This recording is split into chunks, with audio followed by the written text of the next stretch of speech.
Hey there, Larry Marino is here, and glad to be back. I was gone for a while. Some of you might have noticed that.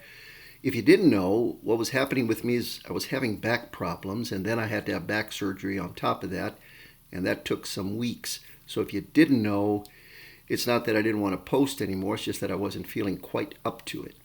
Also, I wanted to thank you folks for praying for me. I know a lot of you did, and I'm really doing well. So thanks for that. You may have noticed that the way I teach or the things I like to talk about are the kinds of things that most of us misunderstand about God. And the reason I do that is because I have a lot of experience in that area. Because when I became a Christian, I can't believe it's been 40 years that I've been a Christian now. I can't even believe that. To me, it seems like I'm still like a baby Christian just learning.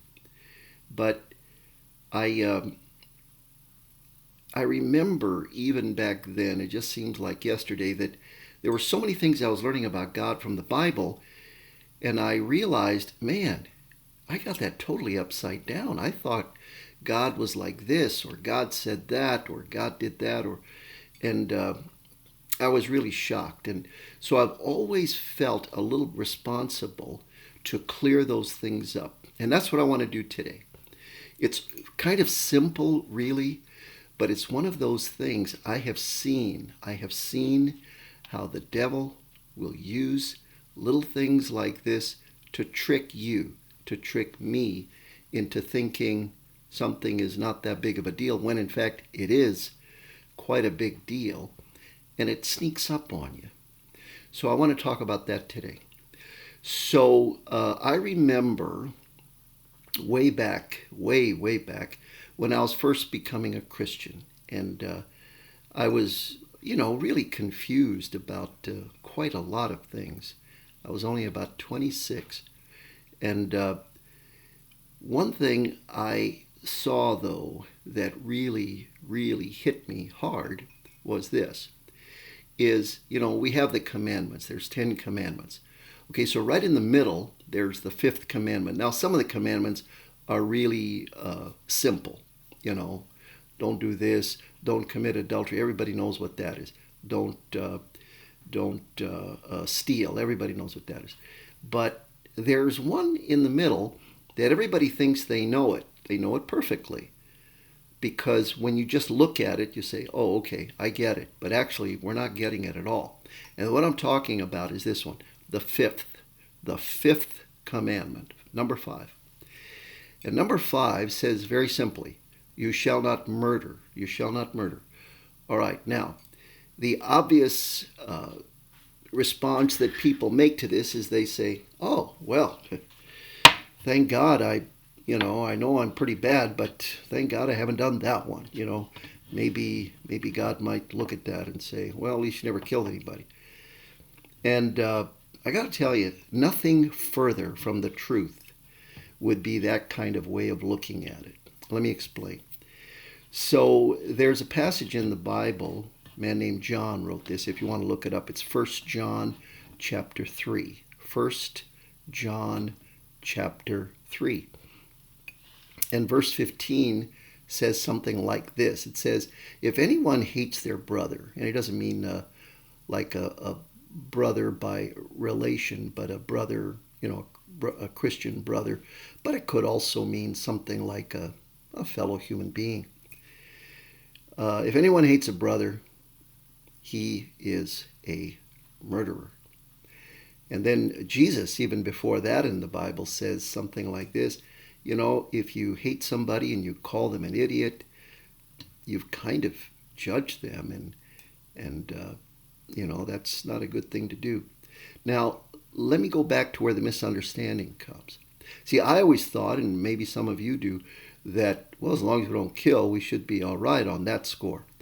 But actually, it doesn't work like that. What I have seen, and now I'm talking to gypsies now, okay, because that's why I'm doing this. When I talk to Gadja and I preach to them, if any of you have ever heard my sermons, I talk about different things. But I'm trying to talk here to the audience, and the audience is, I hope, mostly gypsies. What we've got to get through our heads, and what we really have to be careful of, is how it is we think it's okay to hate.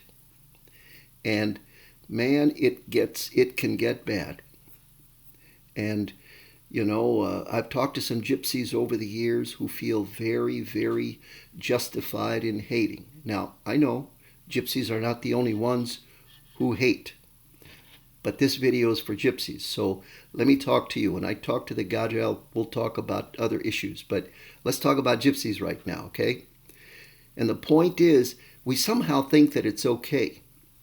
It's not okay. God actually, hear me, will judge you and me if we hate people and if we hang on to it and if we stay with it. Actually, God will say, well, sorry, you wanted to be hateful and be a murderer, so I can't work with you. Now, here's the good news. That was the bad news. Here comes the good news. A person can actually, even at this moment, say, whoa, I didn't know that, which probably a lot of us didn't. But now that you know, now you're on the hook. Remember, I think I spoke about this before, where a gypsy pastor I knew actually had a wonderful way of explaining to other gypsies why is it that we should become Christians when all the old people didn't. And I thought he had a perfect explanation. He said, well, yeah, but those people couldn't read. Those people didn't have Instagram. Those people didn't have Bibles. They didn't have gypsy churches. They didn't have, they just weren't those kind of people. And he says, I'm not saying where all the old people went. I don't know. That's up to the Lord. Probably he had mercy on them. Probably. But the main point is, you don't have that luxury because you're either watching me on YouTube, or you've heard the Bible, or you've heard the message, you've heard it explained to you enough.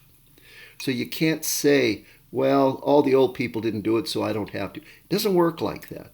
The way it works is, and this was explained to me, because I used to think this myself. I used to say, well, nobody else is a Christian. Why do I have to become a Christian? And the answer was this. Larry, you cannot hide behind your family and behind all the old people. I mean, whatever happened to them happened. That's none of our business. That's God's business. But I have a personal responsibility because, I'm starting to learn about him. I had the personal responsibility to say, okay, I cannot hide behind anybody. I cannot just say, which I did try to say,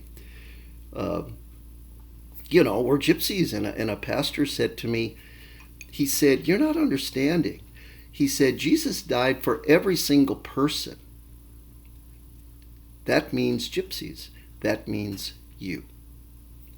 And I couldn't argue with it because I knew what the Bible said, but I just thought, well, maybe gypsies get a pass of some kind. We don't.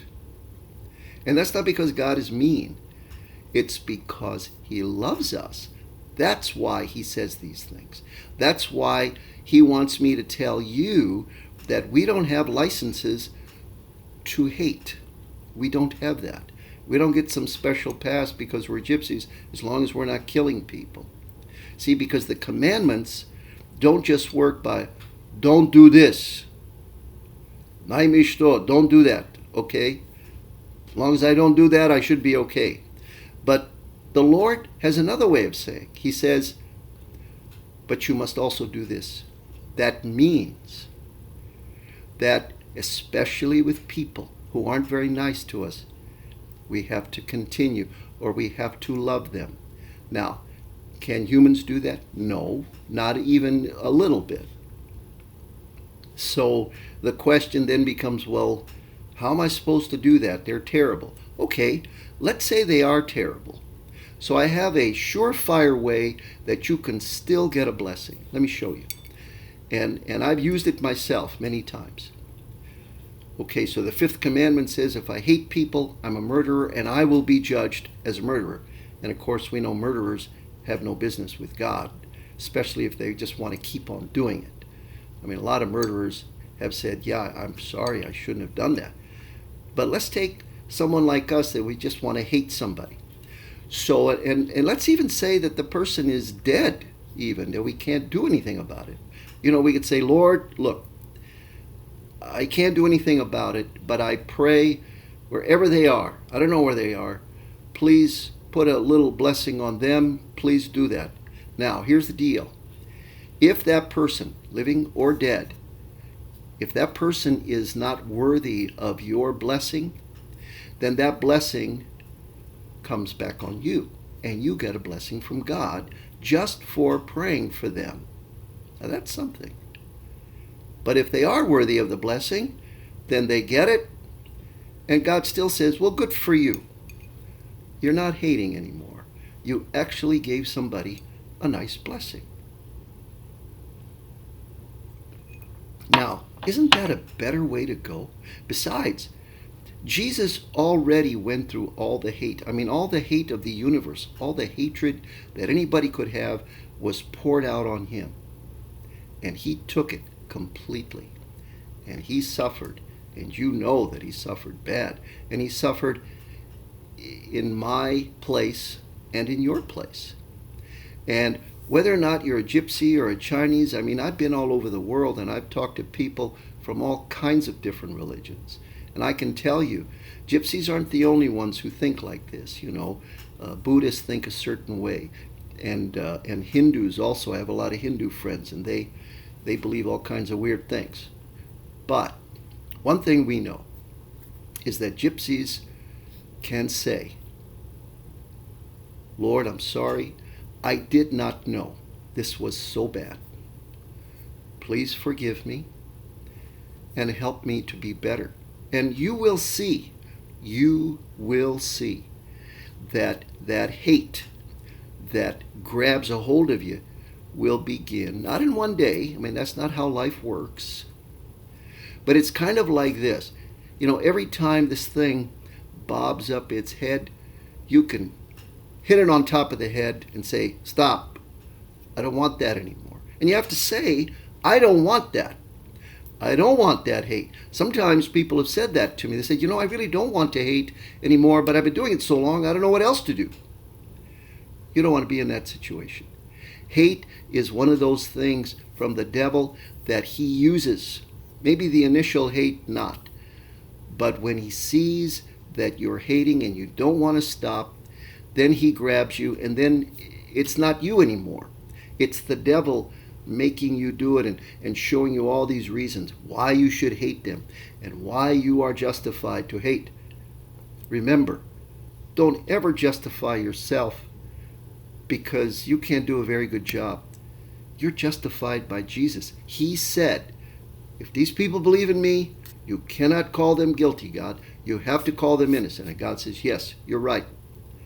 If they trust in Jesus, I will never call them guilty people. So that's what I want to talk about today. I hope you'll listen to it. I hope you'll think about it. I hope you'll join me in the prayer that says, yes, I don't want to be a hater. I want to be a person who puts all that away. And in some way, I want to show love to other people. Now, maybe I don't see them, and maybe I don't even have to see them, but I can pray for them. In fact, you know, the list of people that I pray for doesn't have hardly any of my friends. I know that sounds weird. I'm always praying for them. I don't have to put them on a list. But the people who were bad to me, I pray for them a lot because that's a command. That's a command from Jesus. He said, you must love your enemies. And we have to do it as best we can. We don't have to be great buddies with them. We don't have to do all that. But we do have to pray for them. And we have to mean it. And we have to ask God to put that love in our hearts. And so please write me, tell me about these things, or maybe you might have an idea for another thing we can think about or, talk about. So God bless you. Thank you again for all the prayers, and we will see you soon. Bye-bye.